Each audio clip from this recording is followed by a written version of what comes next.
Hello, Savannah. Hello, hello, hello, and welcome to another edition of Candidly Kesha. It has been a long week, a long month, and Yes, it is. September. Soon we'll say it's been a long year. Listen, I have a very special guest with us tonight. I'm not going to hold you or her long. We're going to jump right into things tonight and discuss this memorandum of understanding between the United States Attorney's Office and the city of Savannah. This was essentially an engagement that was entered into with a vote on council, a 5-3 vote on council to hire for the city of Savannah to hire a U.S. attorney. So several questions were raised. We had long discussions. Unfortunately, much of what has been reported and the manner of which it was reported did not essentially capture the essence of what we discussed on council. So what I want to do is just play for you some of the introduction and commentary that led to the ultimate passage of this item. And I asked our esteemed District Attorney of the Eastern Judicial Circuit, Ms. Shalena Cook-Jones, to stop by tonight to weigh in, but also to let us know how this will essentially impact her office and ultimately crime in our community. So without further ado, I also want to talk to you all about two more things after DA Cook-Jones leaves, and that's our ARPA funds. You may have some discussion about ARPA too, because that's impacted so many municipalities. And we also want to talk about the street naming item that was on the agenda for Senator Warnock. So stay with us. I want you all to like, and share, and let folks know that the district attorney is in the house tonight. I'm going to just play this introduction. And if you can hear it, let me know. But if you can't hear it, just wave and we'll just paraphrase some of this. So let's see what we can do. I want to say that my concern is and have some meaningful. Oh, that's not it. Final comment, Ms. Gibson Carter. I have a question, Mr. Bell. Okay, so let's go back to the agreement here. I want to say that my concern is less that I didn't receive any acknowledgement from you, Mr. City Manager, or from this administration. I'm accustomed to that. But my concern more is what I do all the time, and that is to make sure that our public, more than us as sitting servants of the city of Savannah, it is our position to be able to educate the public on what our decisions are and what the implications of those decisions will be. With that said, we are expending a resource of the city of Savannah for a particular item that affects our city, where the criminal justice system is concerned, where crime is concerned. If we are looking at tackling these issues from a proactive perspective, I could think of a dozen different ways that we can utilize that money to be proactive as opposed to reactive. You see, this resolution essentially calls us to be reactionary. We have a district attorney's office here in Chatham County that will do this work. And the efforts of that office are going quite well. I'm glad you pointed out the backlog, Alderman Palumbo, because we know that our district attorney, Shalena Cook-Jones, inherited a major backlog under the leadership of Meg Heap. And we also know that the pandemic exacerbated that backlog. As an advocate for rape victims, I would have much rather have seen those resources go to support efforts to strengthen the depth of our special victims unit so that we can identify, arrest, and prosecute rapists faster. You should understand that rapists are not recidivists. Rapists are recidivists, rather, and rapists are not specialists. They commit a myriad of crime. And so when we are utilizing the criminal justice system with regard to our investigative practices, we then recognize that we increase our opportunities to not only capture rapists, but when that data is put into the CODIS system, when that DNA is put into the CODIS system, we also identify people who have committed gun violence, homicide, who have broken into people's homes, who have stolen cars. We are taking a knee-jerk reaction, or a knee-jerk approach, I should say, where this item is concerned, because we cannot snow the public on this one. We have to be real with them. This is really confusing because the majority of the gun crime in our community are not federal offenses. The majority of homicide committed by citizens in this city are state charges. They're not federal offenses. And this further says that we who supervise this U.S. attorney, which makes it actually a personnel issue, Mayor Johnson, is personnel. And executive session is where you discuss personnel matters. 1/3. Okay, so the backstory is we had 5 days previous to council, probably 4 days previous to council, we were presented with this memorandum of understanding as an extra tool in the toolbox, to quote the city manager, to combat crime in our community. We know the most pressing issues facing the community where crime is concerned right now is the rising rate of homicide, particularly among young African-American men and boys who are victims, as well as those who are committing the crimes.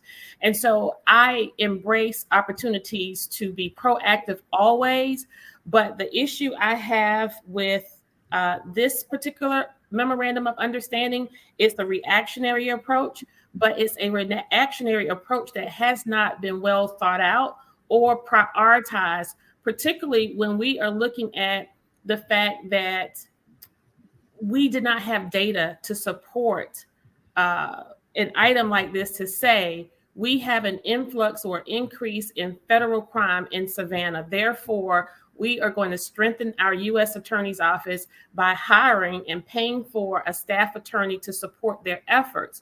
In my mind, I'm thinking, I think we have more misdemeanors and felonies that are swelling in our district attorney's office. So before we go to the federal level, why not focus in our own backyard? I want you to weigh in on this in terms of what this means for your office.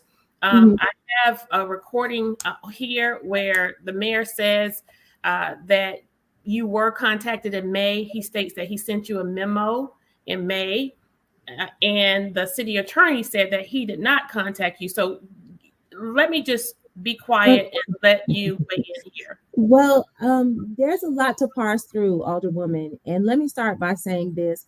I am first and foremost an attorney. And, as the district attorney, I can't direct the city on how to spend its money or what it wants to spend its money on. I can say that where we are today, the problems that we do have with crime in our area didn't start when I took office 18 months ago. And we are in an all hands on deck situation. And so if any governmental entity, whether that be the city or the county, has funds to utilize, then of course, it's going to take all hands on deck effort. So, but let me say this and get right to the point. The city has the legal right to hire and pay whoever it wants to. When I say that it has the legal right to do that, what I mean is that your personnel issues as member of mayor and council are completely up to you. The issue that I have with the memorandum of understanding in question is that it enlarges federal jurisdiction in what I deem as an unlawful way. Now, to be clear, a lot of what I'm going to say is legalese. When I finally did get a copy of the memorandum of understanding, I called the U.S. attorney and had a conversation with him about it, because the federal government cannot divest the state district attorney of jurisdiction to prosecute crimes. So what do I mean by that? A SALSA, it's in the MOU, it's a SAUSA, a special assistant U.S. attorney, only has the authority that's given to it by the federal government, which means that SAUSA can only investigate and prosecute crimes that take place on federal lands or crimes that arise from a federal statute. So when I talk about crimes that arise from a federal statute, I'm talking about gun crimes, which is what I was told this particular MOU was about. Unfortunately, when I got it and I read it, I realized it was much broader than that. The MOU contemplated giving cases to the SAUSA where all cases that originated from the Savannah Police Department, all cases of violent crime that took place in the city of Savannah, and all cases that the city of Savannah had an interest in. That is completely unlawful because all of those three categories that I just mentioned to you belong to the state to prosecute and do not belong to the federal government. And in my legal opinion, I think the MOU is useless because you don't need authority to give the federal government what it already has authority to do, which is to prosecute federal crimes. Now, still, by and large, as I said, the scope of what the SAUSA can prosecute is very limited. And so I contacted the parties as soon as I saw a copy of the MOU, which was actually on the morning of the city council meeting. The matter had not been discussed with me. In fact, when I talked to the U.S. attorney about it, he hadn't even seen or reviewed a copy of the MOU. Well, and it's my understanding that they acknowledge that as far as they were concerned, this is just a draft. And so how our council passed a memorandum of understanding in a draft form is also questionable. But go ahead. Well, as I said, it was my understanding in my conversations on the day of the city council meeting. Again, I understand that the council meeting took place at 2 p.m. that day. I wasn't there. That it would not be signed, that at least it was my understanding. I'm conveying to you what my understanding of my conversation with the U.S. attorney was. He can certainly speak for himself. Was that particularly Section 3 that governs duties, responsibilities of the SAUSA, which is located on page 2 of that document, was really overbroad and could not move forward in that way. So after my conversation with him, my understanding was that that he was going to work on the language of that before it was represented or presented to mayor and council for a vote. I will say that I did contact the mayor once, the mayor's office, law office, once the MOU came to my attention to notify them of what I thought the issues were. And I did get a call back from the mayor's office after the fact saying that it's handled. Now, how the city manages its business is not my affairs. I only deal in prosecuting crime. But I thought that it's handled meant that it was going to be further worked upon, not that it would be presented to mayor and council for an actual vote. So I was very surprised to find after the fact that the MOU was voted upon and that it was passed in the form that I saw. And again, it's not, I don't want to speak out of turn, and I'm not criticizing anybody in any way. It would seem premature to put the cart before the horse to ask mayor and council to sign an agreement that wasn't executed, unless, of course, the finalized agreement was going to be presented to mayor and council at a later time. Of course, I don't know that because I don't govern the city's business. But what I will say is, I did have a conversation with the mayor on the day of his press conference. And in that press conference, he did notify me that the Clark family, whose son was slain on Savannah State's campus, did raise some concerns at that press conference, his regular Tuesday press conference. He did not mention to me during that call that what prompted that conversation was this issue of this new federal prosecutor's position. Again, he's under no obligation to notify me of what the city does. He does not need my permission, as indicated by the fact that I wasn't included in the agreement and wasn't consulted about it. But I don't want the public to be confused about the scope of this MOU, and I don't want them to be confused in any way by thinking that the federal government is going to come in and prosecute state crimes. In fact, that's absolutely not the case. Both, and I say that as a matter of law, and I say that as a reflection of my conversation with the U.S. Attorney about the matter. Right. And I want to ask you a question. You did a great job in laying the foundation for what constitutes federal jurisdiction. Sure. In your experience and in your day-to-day work, as I stated, I found problematic that we did not have any data or statistics to support this particular item as a tool in the toolbox. In your experience every day, crime in Savannah, what percentage of crime in Savannah represent state charges versus federal charges? Do you think would you say it's 90-10? Is it 80-20? Is it 70-30? Just a rough estimate. That's a very good question, Alderwoman, and that's hard for me to answer because I'm not in the U.S. Attorney's office, so I do not know what their caseload looks like. I will say in my conversation with U.S. Attorney Estes that his representation to me was that this came about as a result of a conversation about the mayor asking about how we can crack down on federal gun crimes, and I understand that the way that he represented that conversation to me was that he has 14 U.S. attorneys and he has 38 counties to cover. Right. That is a large stretch of land. You got to remember that the Southern District of Georgia is very vast and includes 38 counties. So if you think that we're having difficulty prosecuting crime that occurs just in Chatham County, even his federal prosecutors are spread thin. So right. I think that was probably the impetus to try to direct some resources there. And I get that wholeheartedly. And this is what I want to say so people don't have the wrong idea that I think this is wholly a bad idea. My issue is how it was prioritized and the lack of communication with our district attorney's office. In this very council meeting, the mayor stated that he sent you a memo. I would imagine that a memo, this item constitutes more than just a memo. I think you pick up the phone or have coffee, lunch, or tea, or have a face-to-face meeting. Nonetheless, you acknowledge that the mayor did not send you a memo, and the city attorney says that he did not contact your office because this didn't have to do with your business.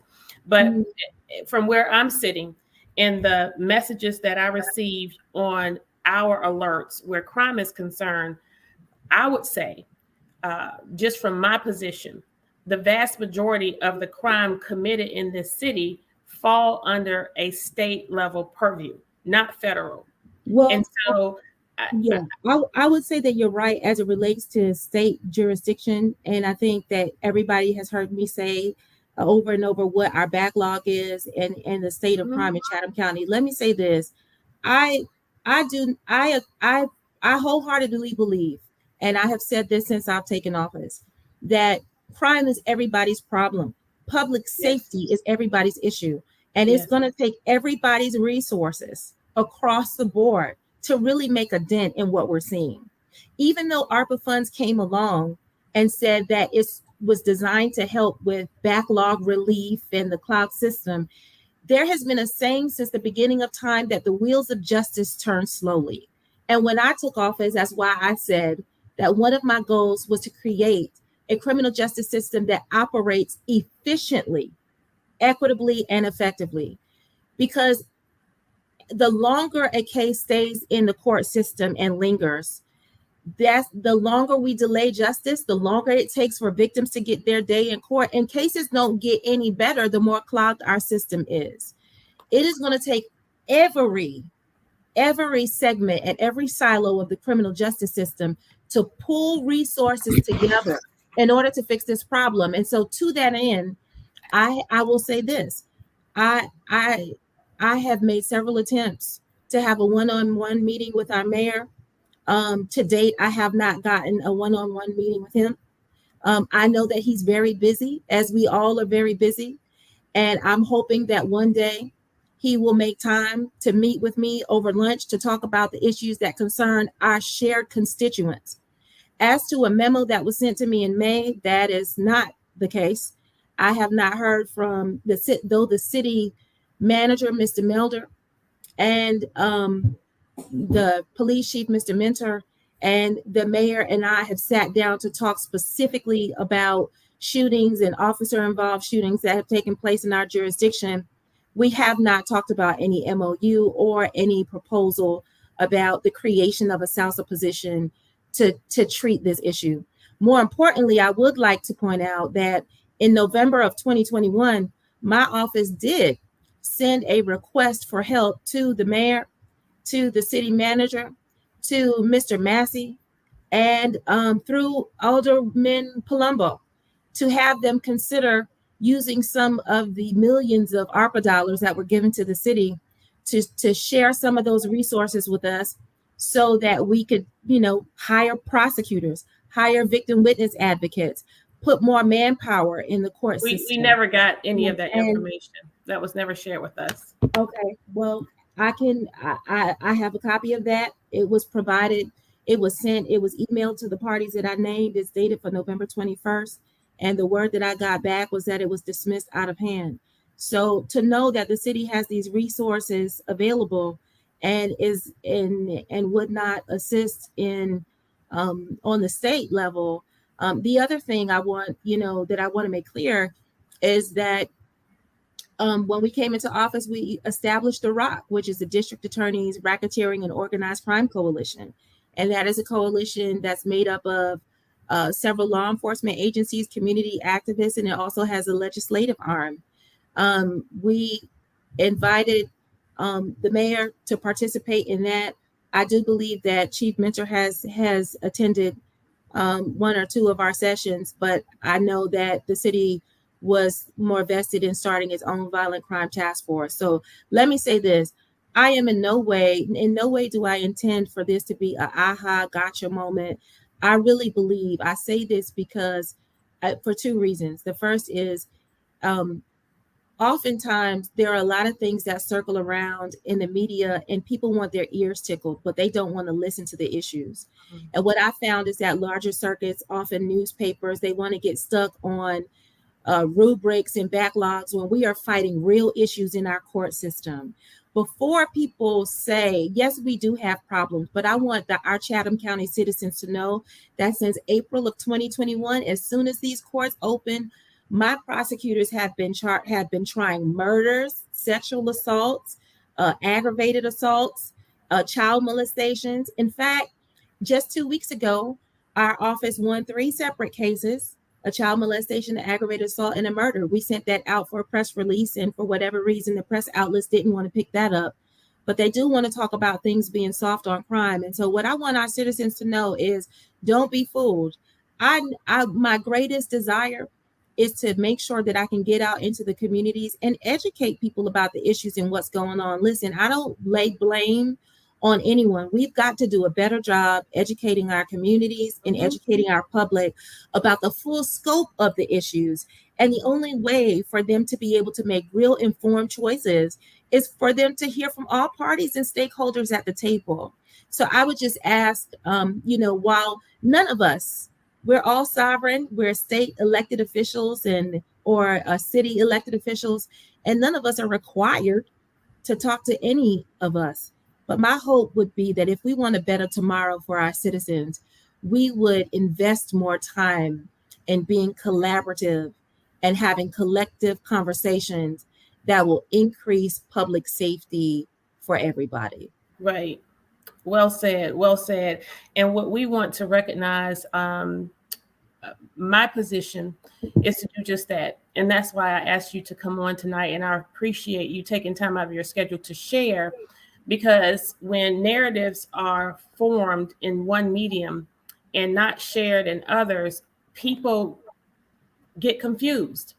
And when we have information like this going out through our airways and you attach victims and families to this issue, and you mentioned the Clarks, and I just want to say as always, my heart goes out to the families who have lost loved ones to senseless gun violence. And I had a conversation with the Clarks who lost their son on the campus of Savannah State University. And they're grasping and pulling and drawing for answers. And I'm hoping that we are coming closer to helping them get those answers. But to have that family stand there in a press conference as we are presenting this memorandum of understanding with the United States Attorney's Office, as if this office that is identified or defined within this document could help that family, I think was disingenuous. Well, and and just not very compassionate.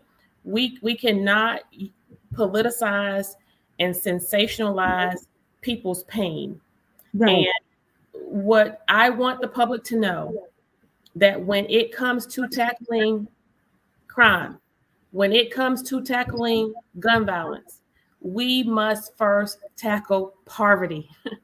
Yeah. We must first do something about the structural issues that feed and lead to crime. And if we are not doing this work in tandem, we are doing a disservice, and we're creating this position. The price tag on this item is $100,000. There's so much that is not fully identified here in terms of what the public's money is being spent on and what the public is being led to believe. Right. Let me jump in, Alderwoman, and say this. I think that what's going on here is not, perhaps it's not unique to Savannah. I am willing to extend that and say that the people of this of our country are dying because there are folks who are more invested in politicizing issues than they are in dealing with the root of the issue. And every time I have a victim that comes to that courthouse, I treat them with the same level of dignity and respect. My heart goes out to the Clarks, also the Christopher Starks family, and so many others who have slain children and the murders have gone unsolved. And I spoke to the Clark family, Mr. Frazier and Miss Medea Clark, soon after I took office, and I sat across from them. I met with her once, and then I met with her and her husband. I've talked to them several times by phone. They've contacted their victim witness advocate to see what can be done. And I received a call last week that they wanted to speak with me. I reached out, I called them back, and just as late as Friday, they were outside the courthouse, picketing and holding signs. And I was on my way to another meeting, but I crossed the street to meet with them. Why? Because when I see them, I don't see politics. When I don't see them, I don't see Republicans or Democrats. I don't see black or white. I see a family that lost their son and they want answers. They are grieving. And so I think that as politicians, we also have to have a heart of compassion. But born from that heart of compassion is also being honest and transparent and telling them the truth. And that is this: there is no evidence in my office that would have supported a charge for murder against the defendant. And so, contrary to popular belief, the defendant in that case pled guilty to a 10-year charge with 5 years to serve. So for them to say that, or anyone to say that nothing was done or that this family was overlooked, people have to realize that convictions are based on evidence. And the truth of the matter is that there were witnesses who were there, who could have come forward. I believe that there are people in this community who know what happened to Khalil Clark and the others like him who were slain and whose murders go unsolved. And that is why I opened a cold case unit, so that if ballistics come out later that would identify a shooter, or if a witness comes forward and gives me additional evidence or reason to open up an investigation. But let's be clear, I am a prosecutor. If further investigation needs to be done by Savannah State Police, by Savannah Police, by the GBI, I have told the Clarks, and I will say this on public record, I will loan one of my investigators. If we can get all of those entities to the table, then we can stop pointing the finger at each other and do the investigative work that really needs to be done to reopen their case if there's legitimate evidence out there. And I spoke to them, and he did tell me that you offered an open door to say, get us all in one room. And he has been trying to reach out to the mayor to get our police chief or our police department, to get Savannah State, to get everybody in the room to give this family the answers. And if there is evidence, whether it's lost, hidden, or never talked about, that needs to be discussed in the room. And that invitation is out there. I want Savannah State to know. I want the mayor's office to know. I want GBI to know that this family has asked for a meeting with everyone. And the DA, Shalena Cook-Jones, has agreed to meet with you all. Yes. And I think they are at least deserving of that. Yes. So Chris DeMarco from the GBI, we are colleagues. Walter Rainey from Savannah State, Chief Gunther, Mayor Johnson, I will bring my resources to the table. And if there are any leads that need to be investigated, let's do the work instead of pointing fingers. I'm all here for it. I want our communities to be safe, because the truth is, it's Khalil Clark today, but it could be any one of our children tomorrow. And if I were them, I would want the same answers they're seeking. But I want them and the community to know, I'm here to help you. Give me the evidence that I need. And I've offered them this also. This offer is still open and still stands. If that family wants to do a press conference and ask the community members to come forward with the knowledge that they have, I will do the press conference and stand by them. Because if we want crime solved, and we want shootings to stop, we have to have people to testify. It's that simple. Right. We can't point the finger at each other. If we are not helping, we're part of the problem. So let's stop it and put an end to gun violence for real. Well, we appreciate that. And I am so grateful for this opportunity to share my platform with you. Thank you. I'm excited. I'm going to jump the people a little bit. You know how they jump the people in church? We're going to jump the people a little bit and just let them know that soon a platform of your own will be forthcoming, because you, like me, we struggle for whatever reason to get messaging out in the airways that's consistent with the real work that we're doing. Wherein individuals would rather major in the minor things and focus more on personalities and drama, and it doesn't do anything for the greater good of our community. So I want to encourage you. I want to encourage you and caution you.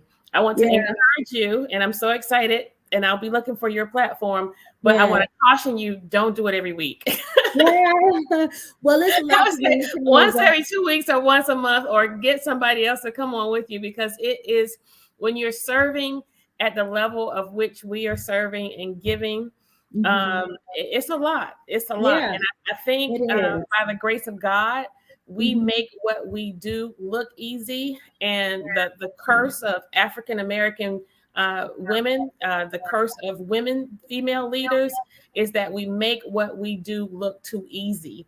And when we make it look as easy as we do, we become easy targets. Well, I do. And I want to address that because you raised it. There is a full-on attack against Black female leadership across this nation. And when the president of the United States can say on CNN that these Black female prosecutors are mentally ill and need to be put out of office, this is where you have legislation like the prosecutorial oversight bill. And so for people who label us as progressive, I understand that we are all resistant to change, but the world needs to know, don't be so convinced by the sound bites that you hear.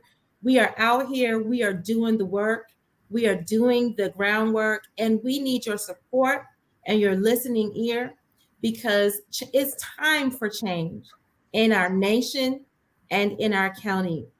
And so we owe it to our constituents to be on the front lines. We were called to this, and we'll complete the assignment that has been given to our hands. So thank you for having me and for giving me a platform to voice all of this when I've had so many doors closed in my face. I'll talk to anyone who will listen. So thank you for having me tonight. Well, just remember, somewhere in Ecclesiastes, it states the race is not given to the swift or the fast, but to she who endures to the end. Yeah. Got this. Well, thank you, Alderwoman. Remember, Jones for Justice. That's what I'm about. You'll be able to check us out on our official Facebook page by the end of the week. So I look forward to tuning in with you and having more informational discussions like this. So you take care. Keep up the fight. Thank you so much. Thank you so much. All Have right. a good night. Listen, we're so happy that you all have tuned in tonight. We want you to continue to like, and share. This was some important information. I don't know that we did much justice for this particular item, this particular topic. And again, I want to be clear. I embrace any opportunity there is to combat crime in our community. We need it all. But what we need, more importantly, is for these items not to be politicized. And further, we need to prioritize, because when we are prioritizing these efforts, we are then being better fiscal stewards over our resources. I want you to keep your eye out for just who is selected as this U.S. attorney, because I think there is some backdoor maneuvering going on.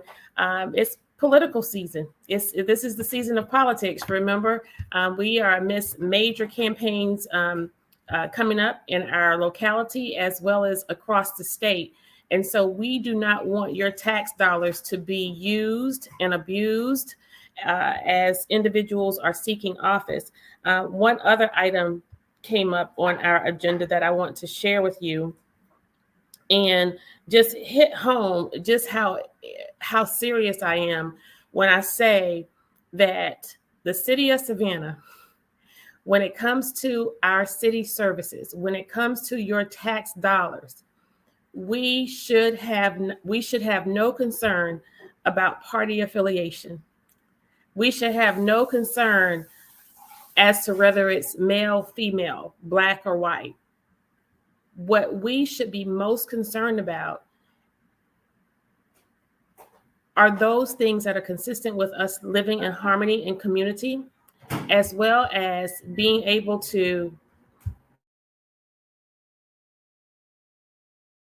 harmony in community, as well as making certain that your tax dollars are being used for its intended purposes. And so here we had an item on the agenda to rename a street near Caton Homes after Senator Warnock. Now, let me just have you listen to this. This is right after the item was presented.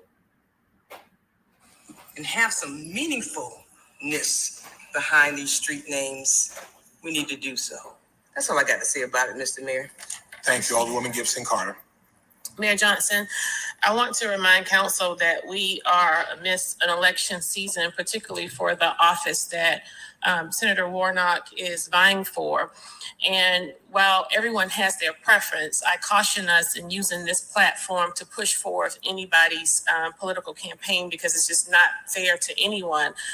In addition, I also want to, so that's the timeliness of it.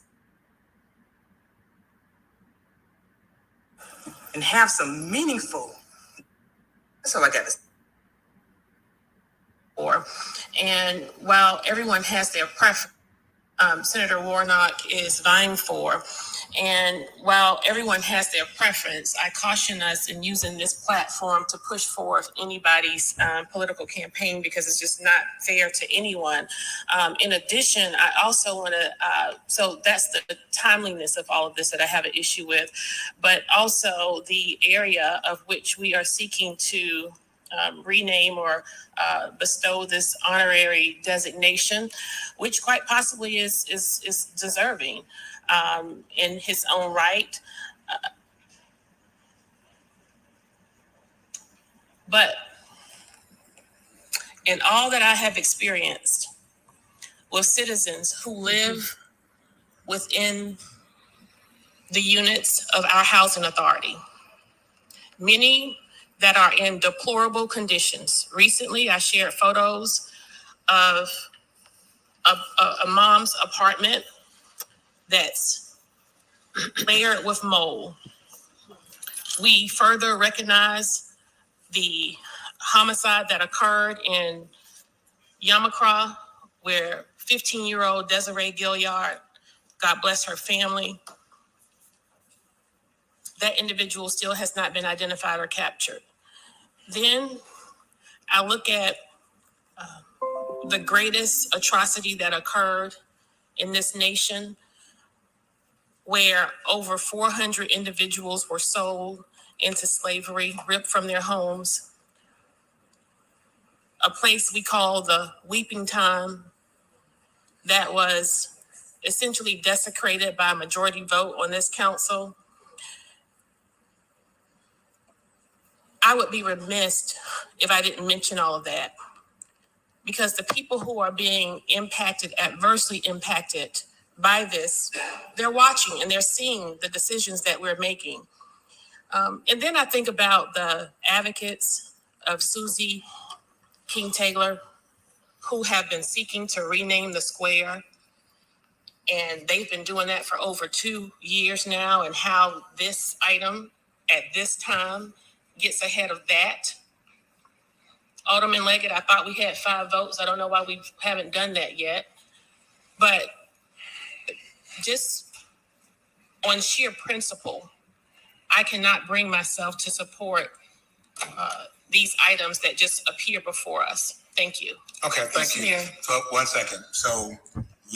So again, of all that we have going on in the city of Savannah, of all that we have going on with our public housing, I don't know why anybody would want their name on anything connected with public housing. With the way the conditions are, why can't we focus on helping families get mold, rid their homes from mold? Why can't we focus on making Yamakra look halfway presentable? We're naming a street after a person who's running for public office. How much more political can we be? I don't care if you're Democrat, Republican. I don't care if it's a black man, a white woman, a black woman. It doesn't matter. This is the type of behavior that takes place under the Gold Dome. We are consistently and constantly politicizing opportunities and overlooking issues and opportunities that really matter for the citizens of Savannah. We have had advocates for the efforts to rename the square, to rename Calhoun Square. Susie King Taylor. They have checked all of the boxes. They've taken all of the necessary steps. They have been petitioning this council in excess of 18 months, almost 2 years. And somehow, y'all know it takes 5 members of council to get something on the agenda. I have no idea how this renaming of a street after Senator Warnock came about. I don't know how that became priority in Savannah, Georgia during campaign season. We have to take better responsibility as leaders. We have to exhibit better ethical standards where it comes to governing in these offices. And we have to prioritize by putting our people first. Hijacking our legislative process and making it our own and creating opportunities for our own agendas is not the order of the day. So I had another video here. I think this one was related to the U.S. Attorney's Office. Let's see. That the language in this is very loose. Across this nation, where Black and brown people are concerned, we know that there are huge trust issues where the criminal justice department is concerned. We should not be entering into lightly an engagement that could essentially change the trajectory of people's lives who commit any crime. I am a criminal justice major. I've worked in the system for decades. Okay, so here again, you don't see these clips on the news. They don't capture this. And if you looked at the article done by Savannah Morning News, the reporter that was in chambers the whole time, oftentimes there are reporters in chambers for 2-3 hours. And how they only come up with the sound bites that they come up with, I have no idea. How they only come up with the pictures, the photos that they come up with, I have no idea. But what I do know is that there is a consistent effort to tell you a vision, to frame a narrative that keeps you confused. Now, this meeting was probably every bit of nearly 2 hours. It's a lot. It's a lot to ask citizens to sit through. It's a lot to ask people to wade through. But guess what? I'm sorry, Savannah. This is not the time to be lazy. This is not the time to be disengaged. And this is not the time to be uninterested. What I'm saying to you, the stakes are high. The stakes are high now. There is coming a time really soon, if something doesn't change in this city in the next 2 to 4 years, I don't care what your race is, your gender, or your political affiliation. There is coming a time where people who were born here, raised here, grew up here, graduated school here, got married here, you're not going to be able to afford to live here. So a lot of what's happening is by design. There are efforts of individuals who are working overtime and double time to change the demography of Savannah. If you don't believe me, stay on the sidelines. Stay on the sidelines and watch what happens. Or you can participate in this process. I have one vote and I have one voice, where individuals have been trying to silence it from the day I decided that I was not selling out and that I meant what I said when I said I was not for sale. No, I didn't go to the fundraiser where they retired my debt. I didn't have much. Right. Y'all remember my opponent raised almost over $200,000 and I barely raised 20 because money doesn't vote. You do. But I need you to do more than vote. And I need you not to wait till the election season to vote somebody out of office. You need to make people who are in office do right now. I don't want people to continue to lose their lives. I don't want people to continue to be forced out of their homes. I don't want individuals to continue to work low wages, pay higher taxes, just so that I can prove a point to make it into office. It really and truly is not that important to me. Winning in the next election is not that important to me if I cannot do it with the assurance that we have people who are going to collectively come together, challenge the system, and challenge her now. We need you, Savannah, and we need you engaged. Whether it's posing questions in social media, writing to myself, the mayor, and other alderpersons, or coming to City Hall. Pull up the agenda previous to the meetings. Look at the items.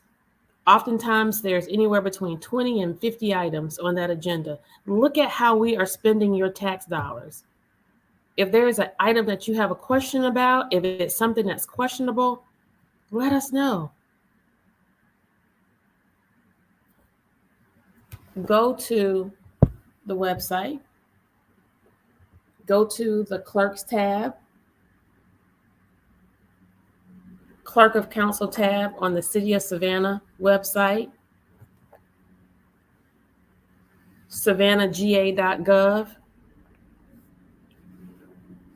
Browse through that agenda, go down to the end of the agenda, pull up this memorandum of understanding, and read it for yourself.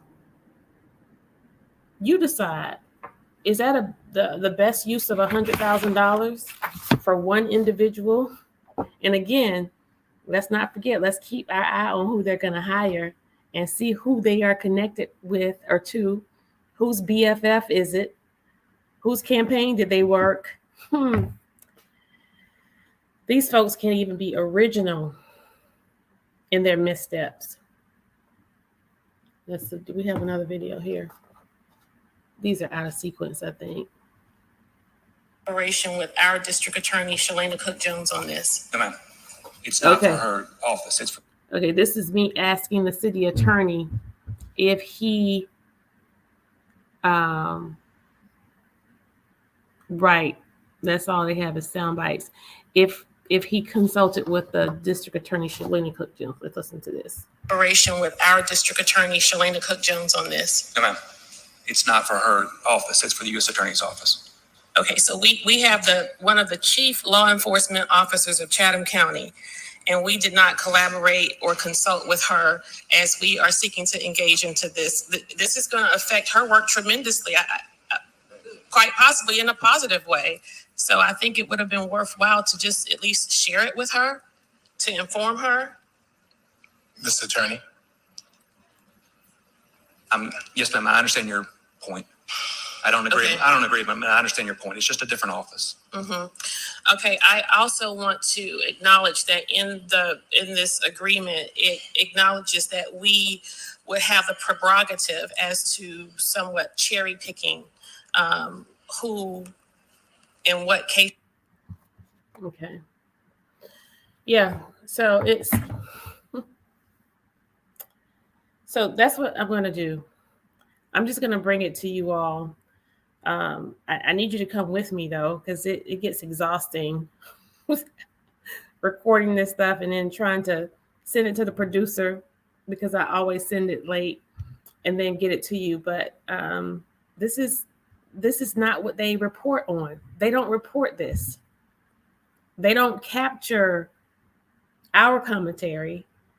They don't capture the fact that oftentimes it's not a majority vote half of the time. Most of the time on these major issues, it's a 6-3 vote.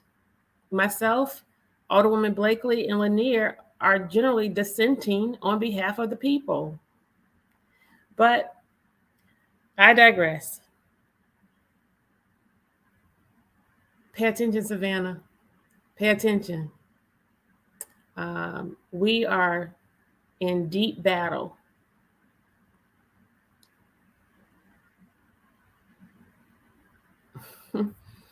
Yes, it does, Ivan.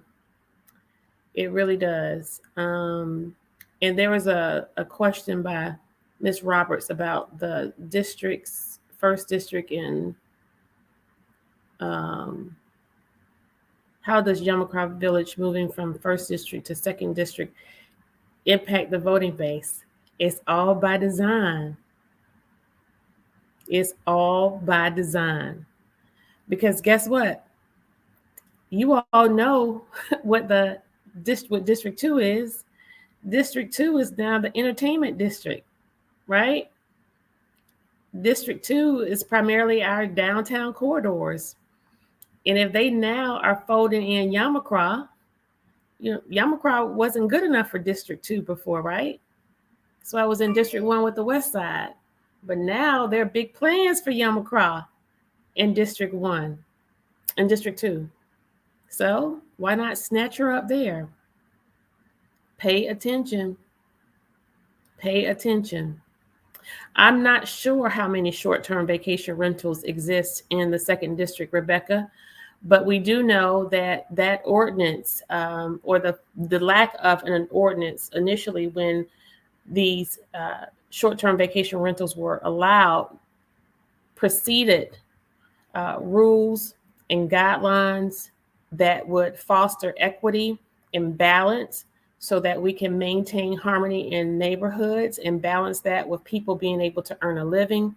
But right now we have far too many short-term vacation rentals that are owned by people who don't actually live in Savannah. And so that becomes problematic when you don't have folks with boots on the ground near their properties and individuals come in and cause issues in neighborhoods. And then the other side of that is we do not have equity when it comes to allowing these opportunities for other communities. So there's a lot of work to do. That's huge. A lot of work to do. That would have been a good workshop for us to have, but unfortunately, it's been decided that we will not have any workshops for the rest of the month.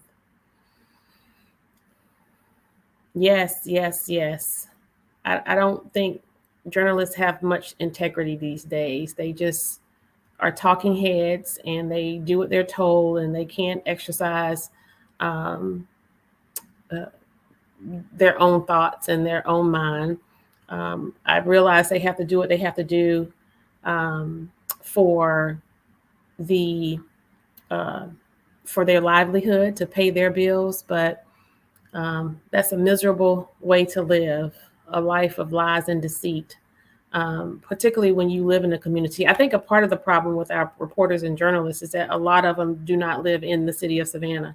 So they are not as impacted by a lot of what the decisions that are made here. They just report on it. I also want to say that going on right now, we were asked to submit names for a police chief search to tell the city manager or whomever who or what it is we would like in a new police chief. Previous to asking that question, I think the question should have been, do we need to engage in a national search for a police chief? And I think the vast majority of us would have probably said no. At least I know many police officers think that we should keep who we have. And while I have concerns about one of the assistant chiefs, not Mr. Adams, with regard to some extracurricular behaviors, I think the selection of the police chief and the assistants is where it would allow for our police department to heal. I don't know if many of you noticed, but since the departure, or I should say, since the transition and the arrival of the new interim police chief Gunther, since July 29th up until probably this weekend, we had no shootings when we were experiencing a shooting or two every single day. Yes, Ms. Jones, I think you're right. Everything we need is in the house.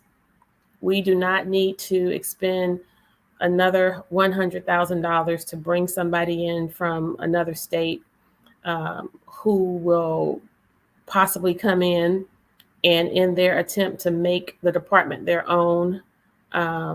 People will get overlooked and passed over again, thereby contributing to the low morale, so forth and so on. And so how unfair and undignified it is to ask your sitting chiefs of police and assistant chief to tell you who and what it is they want in a chief of police. If I were them, I would just say, I want myself. Right? I want myself. I want myself. And so I want to remind you all that you elected representatives, council representatives. You did not elect the city manager. You did not elect the city attorney. But these individuals, along with the mayor, make all of the decisions. And we have no say or no control because we are in the minority. And that's why we are oftentimes unable to put forth agenda items and recommendations that would be progressive and move the needle a little faster where a lot of these issues in our community are concerned. And so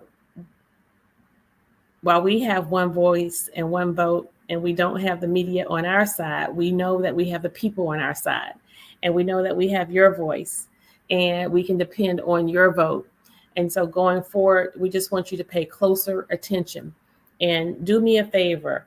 The next time something is reported from our administration or on the City of Savannah website, even our own staff, our media staff, they get it wrong oftentimes as well because they have to do what they're told. I get it. But I want you to pay attention to what's reported. And then I want you to actually go back to the meeting and watch that portion of it. And if you pull up the agenda, you can kind of follow along and it'll guide you as to like what part of the meeting it's in so that you don't have to watch the whole meeting. But when you watch the meeting for yourself and then you remember the news account or you remember or you read and balance that with what they put in the paper or in some of these news publications, you will find that is very different, very different. And your assessment with regard to how we serve and what we say would be very different as well. So listen, that's enough. That's enough. Did I answer everybody's question? I was trying to pay attention tonight a little bit. I want to thank y'all for following us and sticking with me. We want to encourage you to stay engaged. And tomorrow, District Attorney Shalena Cook-Jones will be on Alderwoman Alicia Miller Blakely's show. She will probably go more in depth about this memorandum of understanding. So between tonight and tomorrow, read the memorandum of understanding, listen to her tomorrow, and again, get it for yourself. Because we do not want them to continue to tell you a vision. Listen, unholy trio. I like that, Ivan. Yes.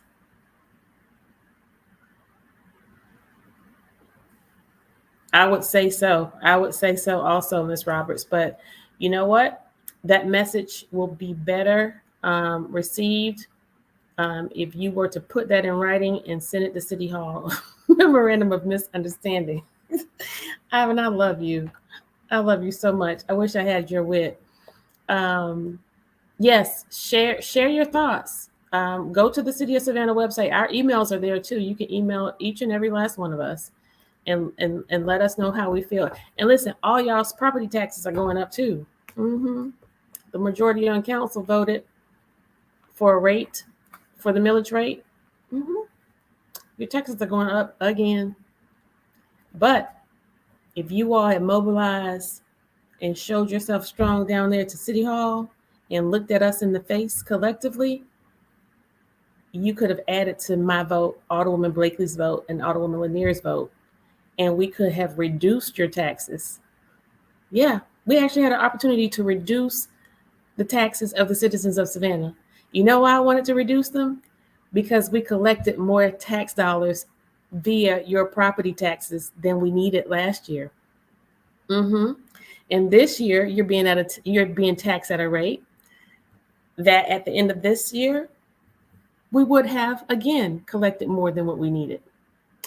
And it was all under the guise of increasing the entering the incoming salary for police officers and firefighters and giving police officers a raise. Well, let's do this math. For 2.5 years, we have been down more than 100 police officers. If you did modest calculations over a 2.5 year period, we did not pay over 100 police officers we budgeted for. So where's that money?